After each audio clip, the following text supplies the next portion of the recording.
जय गुरुदेव। इस मृत्यु लोक पर किसी भी जीव के लिए सुख नहीं है।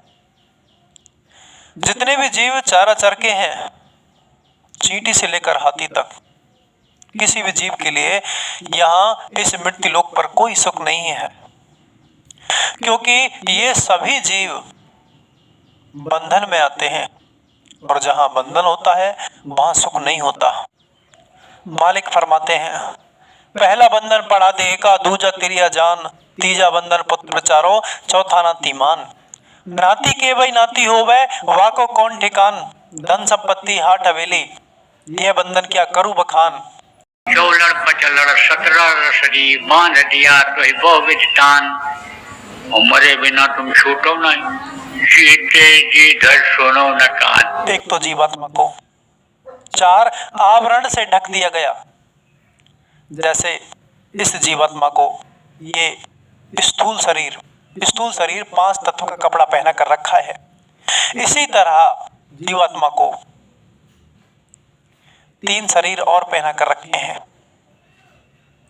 पहला है लिंग शरीर, दूजा सूक्ष्म, तीजा कारण और चौथा स्थूल तो है ही।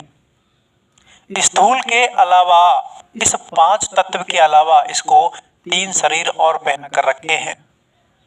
जीवात्मा को ऐसे ही कैद नहीं किया गया, जेल के अंदर जेल, जेल के अंदर जेल, जेल के अंदर जेल, उस तरह इस जीवात्मा को बंद करके रखा है।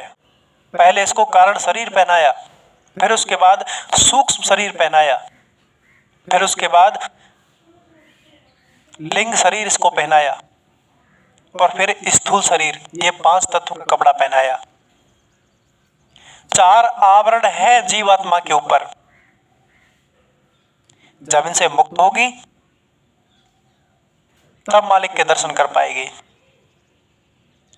जीवात्मा को इन चारों शरीरों में बंद करके फिर इसके बंधन बना दिए। बंधन क्या? स्त्री का, पुत्र का, पिता का, बहन का, भाई का, नाती का। ये बंधन ही हाथों और पैरों में बेड़ियों के समान काम करते हैं। मतलब जीवात्मा को जेल में बंद करके उसके हाथों और पैरों में बेड़ियां डाल दी, कड़ी जोड़ दी एक के साथ। फिर ऊपर से कर्म का बोझा, फिर कर्म का बंधन, मतलब गले में फांसी का फंदा और लगा दिया। अब ये जीव बचेगा कैसे? हाथों और पैरों में बेड़ियां हैं, 4 जेल के अंदर कैद है, ऊपर से गले में फांसी है, तो बचेगा कैसे? मरे बिन तुम छूटो नहीं, जीते जी सुनो न कान। मरने पर ही इस शरीर से इसकी मुक्ति होगी। शरीर से तो मुक्ति हो जाएगी, लेकिन जीवात्मा की तो फिर भी नहीं हुई।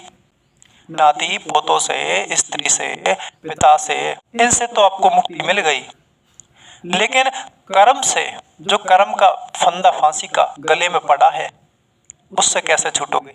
संत महात्माओं ने जीवात्मा के लिए इस पहले कपड़े का, स्थूल शरीर का, 5 तत्व के कपड़े का पहला बंधन बताया। कैसे? जीवात्मा को ये शरीर दे दिया। अब इस शरीर के लिए, इसका पेट भरने के लिए कमाना पड़ेगा, इसको खिलाना पड़ेगा, नहलाना पड़ेगा, इसको घुमाना पड़ेगा, भारी बीमारी हो जाए तो इसको ठीक कराना पड़ेगा। पहला बंधन ये शरीर का है, क्योंकि इसके स्वास्थ्य के लिए आपको हर काम करना पड़ेगा। और दूसरा बंधन संतों ने बताया स्त्री का, तिरिया का, पत्नी का। इसकी फिर शादी हो गई, शरीर की, जीवात्मा की नहीं, शरीर की शादी हो गई, शरीर के बंधन और गहरा हुआ। फिर पुत्र हो गए, बंधन और भी गहरा हुआ। इसी तरह बंधन पे बंधन, बंधन पे बंधन बंधते जाते हैं और इस शरीर का जितना संबंध गहरा है वो और भी गहरा होता जाता है। जीवात्मा और इनमें उलझती जाती है। ऐसे ही ये जीव बनता है। ये जितने भी संबंध शरीर के बने, ये संबंध जब ही खत्म होते हैं जब ये शरीर खत्म हो जाता है। ये संबंध जीते जी के संबंध है, मरने के बाद सब संबंध खत्म। लेकिन जीवात्मा पर स्थूल शरीर छोड़ने के बाद, मतलब ये शरीर खत्म होने के बाद भी उसके ऊपर 3 शरीर अभी भी हैं। उनसे कैसे छूटोगे? संत महात्मा कहते हैं उनसे छूटोगे जब आपको इंसानी देह मिलेगा। अब इंसानी देह में आए तो इतने सारे बंधन लगा दिए, लेकिन जो 3 आवरण हैं जीवात्मा के ऊपर अलग से स्थूल शरीर के बाद, वो इंसानी देह से ही खुलेंगे, इंसानी देह से ही छूटेंगे। जब जीवात्मा को 5 तत्वों का कपड़ा मिलेगा तब ये संभव है। लेकिन ये तभी संभव है जब आपको कोई समर्थ संत मिलेगा और इन 4 कपड़ों से आपको निकलने की विधि बताएगा इंसानी देह में। तभी तो कहते हैं यह तन विस्की बैलरी गुरु अमृत की खान, शीश दिए जो गुरु मिले तो भी सस्ता जान। इस शरीर से निकलना, इस शरीर से निकलना और अपने आप को जानना, ये आदमी का पहला कर्तव्य है।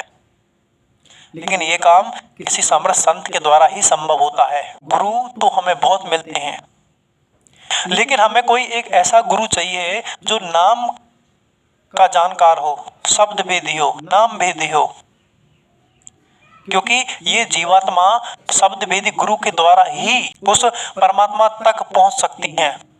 वरना यहीं आए फांसी का फंदा गले में पड़ा कर्म का, और कर्म के अनुसार ही आपको जन्म मिलेगा, आप मरेंगे फिर जन्म मिलेगा। यही तो होता आ रहा है। कर्म के अनुसार आप मरे, फिर आपको जन्म मिला। लाखों वर्षों से यही तो खेल आपके साथ में होता आ रहा है। समर्थ संत के मिलने के बाद ये खेल खत्म हो जाता है।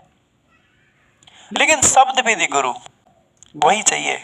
आपको कोई नाम का जानकार नहीं मिला और आप अपनी जिंदगी यूं ही बर्बाद कर रहे हैं और आपको उनकी तलाश है, तो आपकी जानकारी के लिए मैं बता दूं, जिनकी फोटो आप देख रहे हैं, इनका आश्रम मध्य प्रदेश में बाबा जय गुरुदेव के नाम से है। ये समर्थ संत हैं, नाम के जानकार हैं, और जो 4 कपड़ा इस जीवात्मा के ऊपर हैं, जीवात्मा ने पहन कर रखे हैं, ये ऐसी युक्ति बताते हैं कि ये 4 कपड़े निकल जाते हैं, उतार दिए जाते हैं और जीवात्मा को परमात्मा के पास पहुंचा दिया जाता है, जहां से वह कभी वापस नहीं आती। जय गुरुदेव।